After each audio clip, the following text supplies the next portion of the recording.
नमस्कार, मैं हूं मनोज सोनी। आप देख रहे हैं न्यूज साधना न्यूज। अपने काम आएगा ऐसी चीजें तो सभी आप वहाँ पर भी नजर रख सकते। मेरा सभी से ये अनुरोध है कि ये जो आज से शुरू हुआ है तो नवीन प्रावधान, तो हम सबकी जिम्मेदारी है कि जो लॉ है, लॉ तो बहुत बनते हैं, पहले भी बनते रहे अंग्रेजों के ज़माने से, और अभी भी कई बार संविधान में भी हमने संशोधन किया, तो समय के हिसाब से, परिस्थिति के हिसाब से वो चेंज होना बहुत जरूरी है।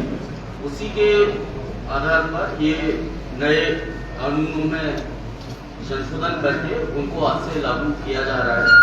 तो कानून बन जाते हैं लेकिन हम लोग को पता नहीं होता क्योंकि हम उनको पढ़ते नहीं हैं, और जब हम कानून के बारे में जानेंगे नहीं तो हम कानून का पालन नहीं कर पाएंगे, क्योंकि हमें पता ही नहीं है कि 3 सवारी जाना अपराध है, हेलमेट लगाना जरूरी है, या किसी के साथ बदतमीजी करना, गाली गलौज करना अपराध है। तो ये सब चीजें हमें पता होनी चाहिए, और जो जितना अवेयर होगा कानून के प्रति वो उतना ही कानून का पालन करेगा, और केवल कानून नहीं, वो उसके साथ साथ अपने जो अधिकार है उनके प्रति भी सचेत रहेगा कि कोई हमारा जो नागरिकता है उस पर कोई प्रहार तो नहीं कर रहा, कोई उसको जबरदस्ती हमारे जो अधिकार है उसका कोई हनन तो नहीं कर रहा। तो ये दोनों चीजें साइमल्टेनियसली चलती हैं।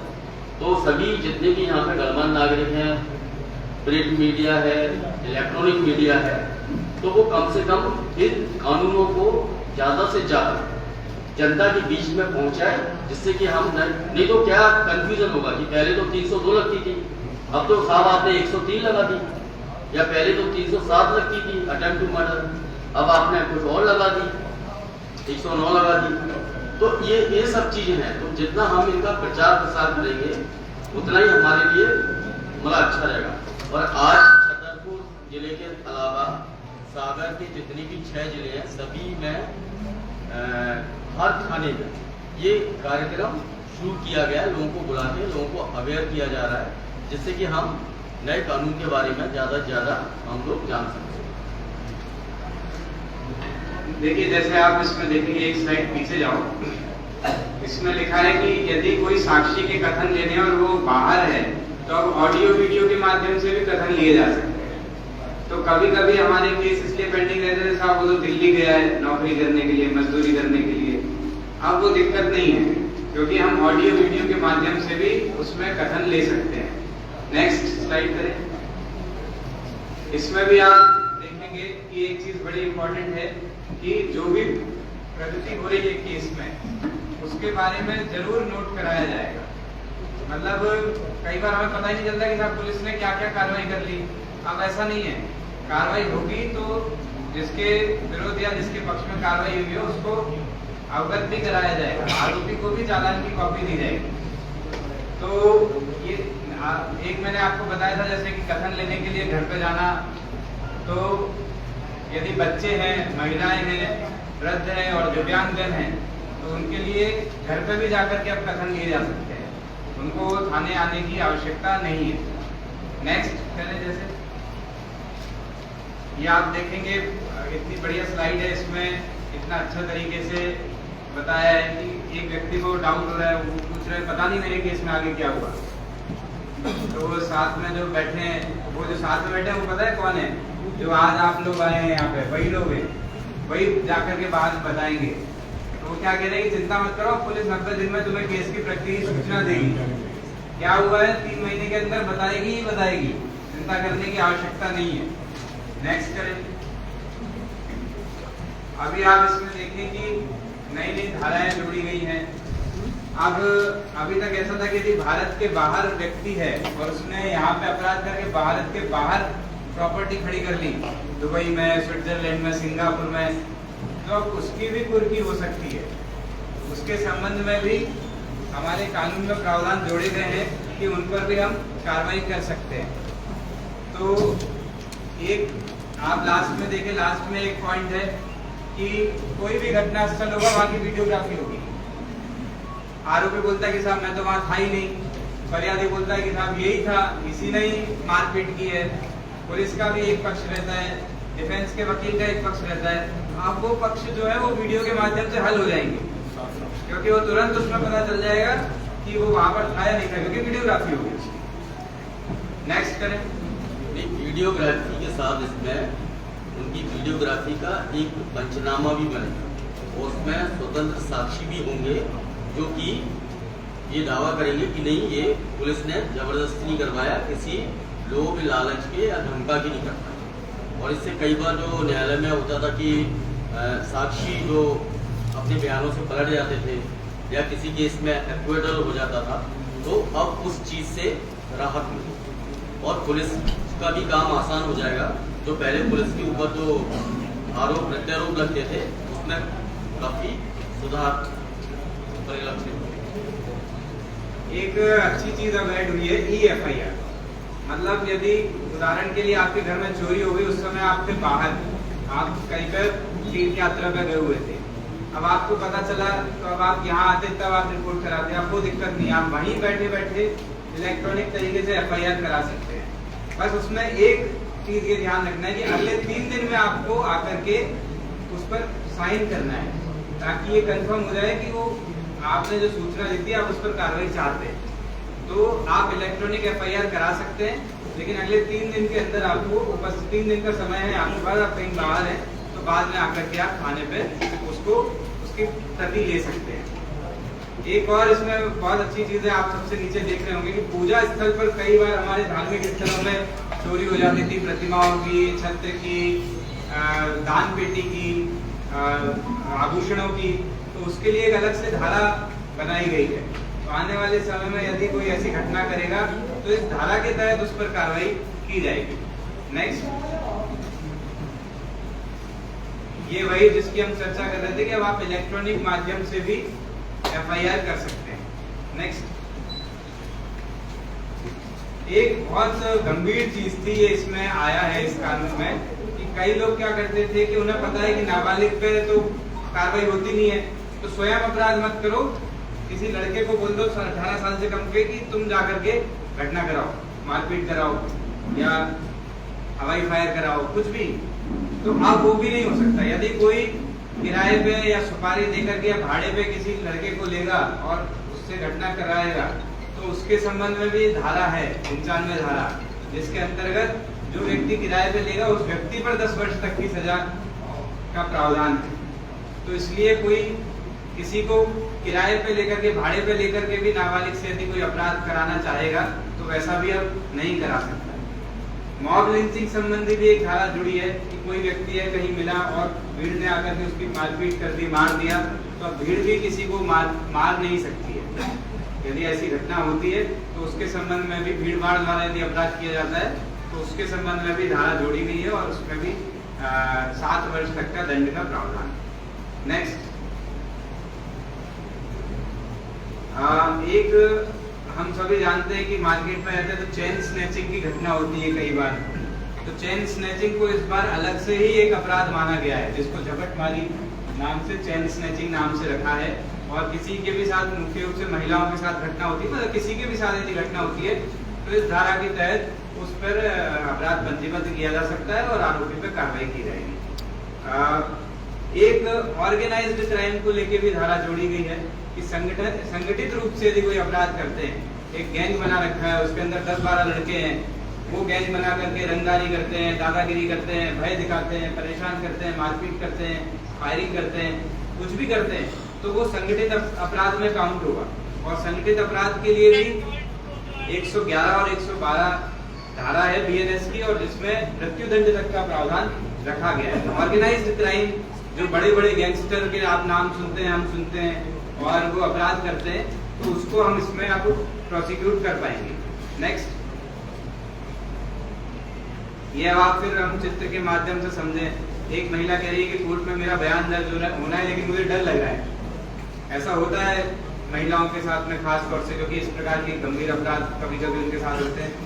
तो पास में बैठी हुई महिला उसको बताती है, जो मतलब यहाँ पर आए हुए हैं उन्हीं में से कोई, कि डरो मत, तुम्हारा बयान महिला मजिस्ट्रेट लिखेंगी और बयान इलेक्ट्रॉनिक माध्यम से भी लिए जा सकते हैं। मतलब कि मजिस्ट्रेट में भी अब ये प्रावधान बनाया गया है कि महिला मजिस्ट्रेट बयान लिखेंगी, और किसी कारणों से यदि महिला मजिस्ट्रेट नहीं है तो जेंट्स मजिस्ट्रेट महिला की उपस्थिति में ही बयान लिखेंगे, मतलब महिला तो वहां रहेंगी ताकि उनको कॉन्फिडेंस रहे, उनको भय नहीं रहे, किसी का डर नहीं रहे, और वो ये समझ सके कि महिला संबंधी बातें भी सामने वाला व्यक्ति समझ पाएगा।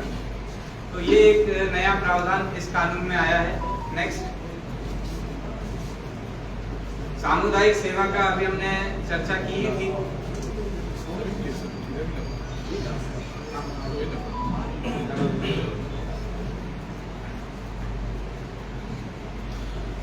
तो इस बार अब जो है आतंकवाद, जो हमारे यहाँ कभी कभी पूरे देश में घटनाएं होती हैं, उसको लेकर के बहुत ही सख्त रूप से अब कानून बनाया गया है, और आतंकवाद की यदि कोई घटना करता है तो मृत्यु दंड तक का प्रावधान उसमें रखा गया है। पहले UAPA करके एक अलग से एक्ट था जिसमें ये था, अब लेकिन उसको इसी में ही शामिल कर लिया गया है।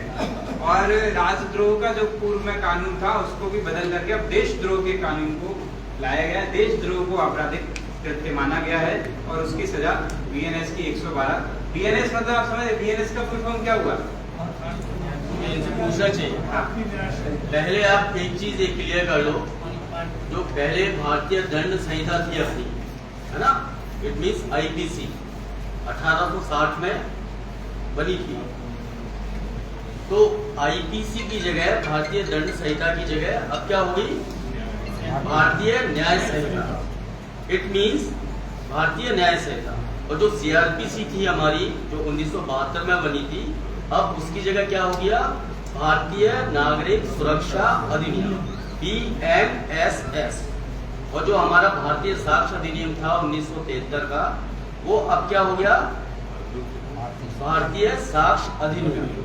तो जो पहले दंड था, दंड की जगह अब क्या आ गया? पहले तो सुरक्षा आ गई कि भारतीय नागरिकों की हम सुरक्षा कैसे करें, और सुरक्षा के साथ क्या जोड़ दिया? दंड था पहले, अब दंड का प्रावधान नहीं, न्याय की बात की गई कि हम सुरक्षा के साथ साथ कैसे हम जनता को, आम नागरिक को, जो भारत के नागरिक हैं, उनको हम न्याय दे पाए। ठीक है, तो ये तीन चीज पहले आप लोग थोड़ा सा दिमाग में क्लियर कर लें। IPC मतलब BNS भारतीय न्याय संहिता, उसमें दंड की बात थी, इसमें न्याय की बात है। CRPC भारतीय नागरिक सुरक्षा संहिता, और उस समय क्या था? CRPC दंड का प्रावधान। ठीक है, तो अब ये चीजें थोड़ी चेंज की है, मतलब जिससे कि कानून का के बारे में किसी को डर भय ना हो, और इससे पुलिस का भी एक मानवीय चेहरा सामने आएगा, क्योंकि बहुत से ऐसे प्रावधान किए गए हैं जिससे कि ट्रांसपेरेंसी रहेगी, अकाउंटेबिलिटी फिक्स होगी, जो भी अधिकारी। ठीक है, ठीक है, नेक्स्ट करें। बस 2 मिनट की बात और है।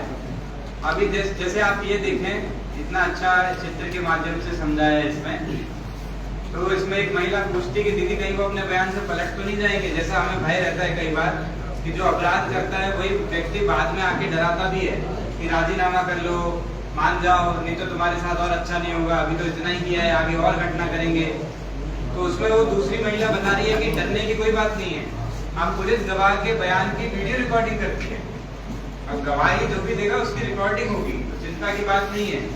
यदि 2 साल बाद भी कोर्ट में वो विषय जाता है तो वो हम रिकॉर्डिंग दिखा सकते हैं कि देखो ये हुआ था और इसकी ये रिकॉर्डिंग है। तो ये एक अच्छा प्रावधान इसमें आया है।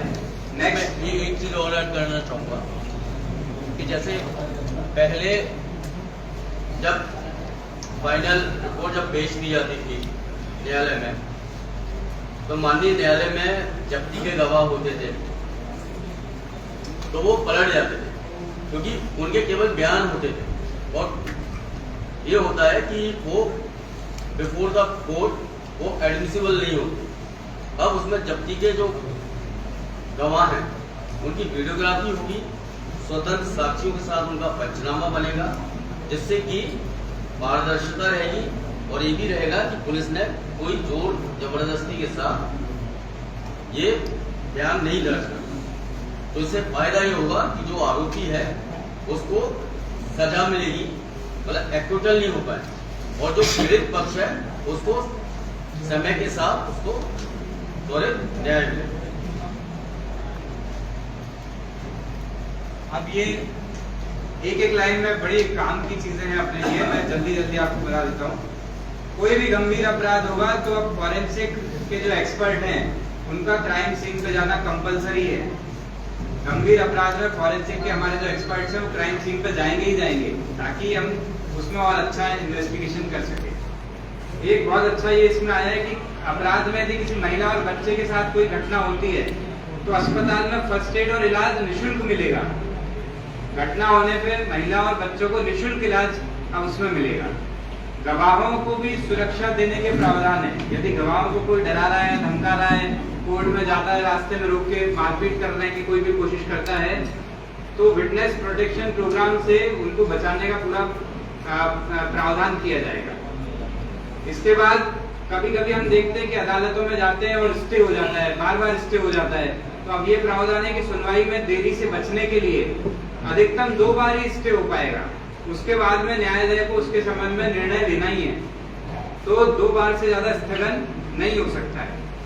पीड़ित यदि महिला है, पीड़िता है, तो महिला मजिस्ट्रेट उनकी सुनवाई करेगी। ये भी एक अच्छा विषय सामने आया है। 15 साल से कम आयु के, 60 साल से अधिक आयु के, दिव्यांग जो और गंभीर रूप से बीमार जो व्यक्ति हैं, उन्हें पुलिस स्टेशन में पेश होने की जरूरत नहीं है। पेश होने से उन्हें छूट मिलेगी। पुलिस उनके निवास स्थान पर जाकर के ही उनको मदद करेगी और उनके बयान लेगी। नेक्स्ट। तो इस प्रकार से प्रमुख चीजें थी जो हम आपके समक्ष लाना चाहते थे। और आज पहला ही दिन है। आज से एफआईआर का स्वरूप पूरा बदल गया है, धाराएं बदल गई हैं। धीरे धीरे 1860 से चला आ रहा है, तो अब यहाँ तक हम सब चीजें जान पाए। तो आज पहला दिन है, तो आने वाले समय में धीरे धीरे चीजें बेहतर होंगी। आप भी समझेंगे, हमारे विभाग में भी ट्रेनिंग हुई है और वो भी समझेंगे। एक छोटी सी वीडियो है, आप सभी वहाँ देखेंगे तो एक अच्छा 1 मिनट की वीडियो ऐसे भी आप जरा देखेंगे।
जैसा कि आईपीसी में 511 धाराएं थी, आज बीएनएस में 358 धाराएं हैं सर।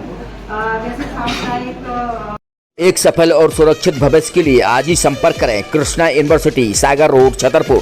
लाजवाब अद्भुत रिसोर्ट, जहां आपको मिलेगा लाजवाब खाने के साथ बेहतरीन माहौल, एसी कमरों के साथ आपको मिलेगा एक बेहतरीन स्विमिंग पूल, जहां आप आनंद भी ले सकते हैं। तो अब देर मत करें, आज ही मूडीमोन रिसोर्ट का आनंद लें, स्विमिंग पूल और बेहतरीन लाजवाब जायकेदार खाने के साथ। हमारा पता है रेलवे ब्रिज के पास, सागर रोड, छतरपुर। अब आपके शहर छतरपुर में doctor K N. Memorial public senior secondary school affiliated to CBSE New Delhi प्रस्तुत करता है वत्सल डे बोर्डिंग स्कूल। आपके बच्चों को मिलेगी आधुनिक शिक्षा के साथ भारतीय संस्कार, personality development, division smart classes, experience faculty, well accrued lab, library, playground के साथ बच्चों को मिलेगी आधुनिक शिक्षा। तो अब देर मत करें, अपने बच्चों के भविष्य के लिए आज ही संपर्क करें K N. Memorial public senior secondary school affiliated to CBSE New Delhi, Vatsal day boarding school, Saura road, Chhatarpur. University in central India Bundelkhand के लिए गौरव की बात है कि अब छतरपुर में हम आपको देंगे विश्व स्तरीय एजुकेशन सिस्टम और वर्ल्ड क्लास इंफ्रास्ट्रक्चर। कोरोना जैसी महामारी के दौर में अब महानगरों की भीड़ भाड़ अत्यधिक खर्च से बचे तथा अपने घर एवं अपने शहर में रहकर ही विश्व स्तरीय रोजगार उन्मुखी शिक्षा को प्राप्त करें और